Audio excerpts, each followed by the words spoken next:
Another resource that I would recommend to use with our English learners is the Mote extension.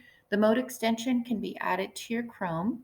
When you add it to your Chrome, then it shows up in your Google Classroom. There's nothing extra you have to do. Once you have the extension, it becomes part of the Google Classroom. So when you're editing an assignment that you've posted for the students in Google Classroom or you're grading it, you can leave these comments and it saves a lot of time because you don't have to type the comments. You can actually speak them. Some of you may have already added this. So when you go to leave a comment for a student, you can go ahead right here and select the material that you want to comment on. At the top here, go ahead and click the comment like you normally do. You probably noticed that this little M is showing up in the box. It's different than the regular comment, but everything else is the same. So when you're ready to record your message to the student, you just click on the M. Edith, I really like what you're saying here.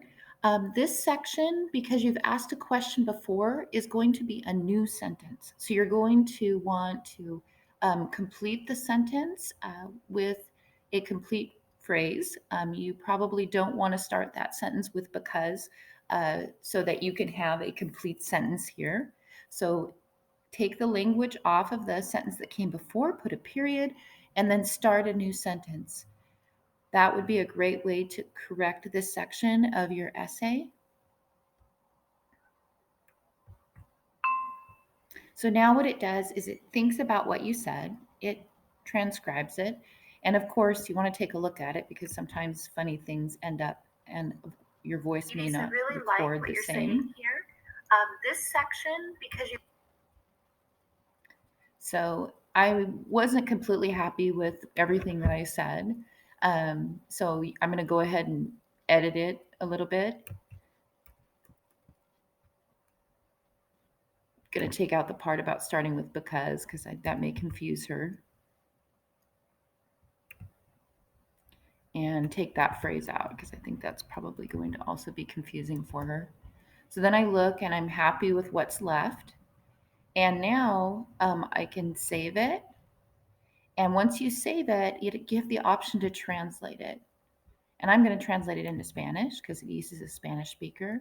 I'm going to go through again and take a look at it because maybe for me, I can correct a little bit of the Spanish. But I'm noticing that Google Classroom is doing a better job, Google Translate, with the Spanish. So even though it may not be perfect, it will very likely be understandable. So when the student gets the message, they'll be able to listen to it in Spanish. So for your students that don't speak English, this will be super helpful.